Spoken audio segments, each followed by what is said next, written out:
हाय, मैं हूं अनुराग शर्मा और आप देख रहे हैं टेली मैजिक। हाँ, वही तो बात कर रहे हैं बिग बॉस को लेके। तो क्या बिग बॉस अगर फॉलो यार, मैं बिग बॉस तो फर्स्ट सीजन से फॉलो कर रहा हूँ। जहाँ तक बात कर कल को पांडे को से बाहर निकल गई थी, तो क्या कहना चाहोगे? उनका जो किरदार है उसको अभी निकालना चाहिए होता। ठीक है, मतलब 15 वीक का अगर शो था, 14 हफ्ते एंडिंग में निकल रही चाहत, तो इतना लंबा समय रही है अंदर, बहुत अच्छी बात है। एंड उसने अपनी काबिलियत के हिसाब से बहुत अच्छा किया अंदर, अपनी डिग्निटी को मेंटेन रखा, और इससे अच्छी बात क्या हो सकती है। वही वही तो कल सलमान पूरा पूरा अपना गुस्सा रणवीर के बहरा पे निकाले। क्या लगता है उनका ओपिनियन सही था? चुनका जो अपने लिए ना खेल के चुनके नहीं। सी सलमान सर ने अपना गुस्सा नहीं निकाला, कहीं ना कहीं करण को एक तरीके से समझाने की कोशिश की कि भाई तुम क्या करने आए हो यहाँ पर। अगर बिग बॉस जीतने आए हो तो ऑब्वियस है, जो फिनाले टास्क है या एंडिंग के टास्क हैं वो आप अपने लिए खेलोगे। आप दोस्त बनाकर उसको बाहर से लेकर थोड़ी ना आए थे, अंदर आपके रिश्ते बने, दोस्ती बनी, और ये सच में कॉन्फिडेंस तो होना चाहिए इंसान में, लेकिन ओवर कॉन्फिडेंस नहीं होना चाहिए कि हाँ नहीं मैं तो लास्ट वीक तक हूँ ही तो मैं इनको सपोर्ट करूँ। तो उस हिसाब से जो सलमान सर ने कहा कि अच्छा तुमको कॉन्फिडेंस है कि तुम भी हो और चूम भी है, तो फिर तुमने सिर्फ शिल्पा जी को क्यों नहीं सपोर्ट किया। तो बात डेफिनेटली सलमान सर की बिल्कुल ठीक थी, और मुझे लगता है कि एज एन कंटेस्टेंट आप कहीं भी हो तो आप सबसे पहले आपको अपने बारे में सोचना है। आप उससे कहीं भी सेल्फिश नहीं दिखने जा रहे हो, आप कहीं मतलबी नहीं दिखने जा रहे हो, ऑब्वियस आप करने ही वही गए हो। तो अगर आप करोगे तो पब्लिक समझेगी उस चीज को।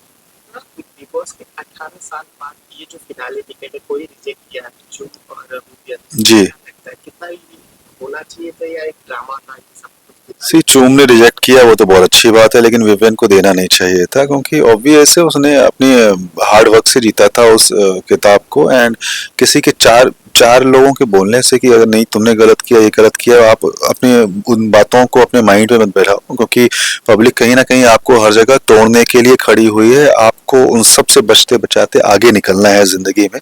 तो आई थिंक पहला टास्क था पूरे बिग बॉस में जहां पर विवियन ने मेहनत की, कोशिश की और उसको अपनी मेहनत से जीता, तो मुझे नहीं लगता कि उसको यूं ही दे देना चाहिए था किसी को। कहीं ना कहीं ये हमेशा पब्लिक में होता है कि विभिन्न जो कलर्स के लाडले थे उनका कोई टीम नजर नहीं आता। अगर वो टाइम आउट नहीं बनते दो टाइम उनका कुछ गेम नहीं था। सी असल में गेम वैसे भी बिग बॉस में होने बंद हो गए। एक टाइम था जब बहुत से सारे टास्क हुआ करते थे, हफ्ते में एक दो टास्क तो बस बिग बॉस बना करके दे ही दिया करते थे। अभी वो टास्क बहुत कम हो गए हैं। अब आप ऐसा चाहो कि कोई इंसान अगर एक एक पर्सनालिटी है, उसकी एक नेचर है उसका, वो गेम के लिए उस नेचर को बदल दे, तो वो चीज वहां पर वो नहीं कर सकता है। जहां पर आप बात भी उसी चीज की कर रहे हो कि आपके पर्सनालिटी को दिखाने का शो है, तो जो उसकी पर्सनालिटी थी वो उसने दिखाई, उससे कहीं भी उसने ओवर करने की कोशिश नहीं की। शायद वो अगर ओवर करता तो आपकी नजरों में भी वो नजर आता कि नहीं यार ये ओवर कर रहा है, और शायद वो अपनी नजरों में भी थोड़ा सा गिरता कि नहीं यार मैं तो ऐसा हूं नहीं, तो मैं क्यों कर रहा हूं। तो मुझे लगता है कि ठीक है, आप जीते नहीं जीते वो अलग बात है, बट आपने जो रियल हो आपने वो चीज रखी, एंड इस बात की मैं रिस्पेक्ट करता हूँ।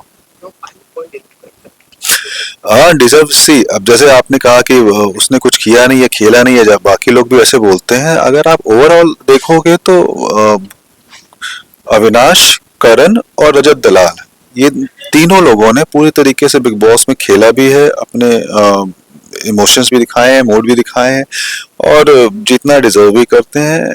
तो मुझे लगता है कि इन तीनों में से कोई एक विनर होना चाहिए। ईशा के बारे में जानना चाहोगे क्योंकि वो अविनाश की कुछ पकड़ के अब तक आई है। जी। कहा वैसे ही जा सकता है, ठीक है, ईशा खुद की अपनी एक पर्सनालिटी है, बट उसको अंदर दिखाने का शायद मौका नहीं मिला, या मे बी वो शेड में चल रही थी कि हम शायद ऐसे ही बढ़ते बढ़ते आगे निकल के चले जाएं, क्योंकि हमने और भी पहले एक्ट्रेस देखी हैं जो आया है और उन्होंने अपने तरीके से पूरा बिग बॉस को खेला है और रूल किया है। यहाँ पर अब हम सिर्फ मैं कहने वाला नहीं हूँ, दुनिया में सभी जितने लोग भी देख रहे हैं सबका कहना था कि नहीं आप ग्रुप में आगे बढ़ते चले आए। तो मुझे लगता है कि एक मौका था अपने आप को और ज्यादा आगे लाने का, अगर आप कोशिश करते तो डेफिनेटली और बेहतर होता। Thank so much. हाँ, मैं बस यही बोलूंगा व्यूवर्स से कि भाई आप लोग बहुत सोच समझ के वोट करो। अंधा फॉलोअर्स बनने की जरूरत नहीं है, आपको सिर्फ दिल से सोचना है। लोगों की मेहनत लगी हुई है, परफॉर्मेंस देखो, नेचर देखो, और कोशिश करो कि जो डिजर्विंग है वो ही जीते, और आप फॉलो उसको करो सच में जो जिसको आप पसंद करते हो, जिताओ हो उसको जो डिजर्व करता है। Thank you.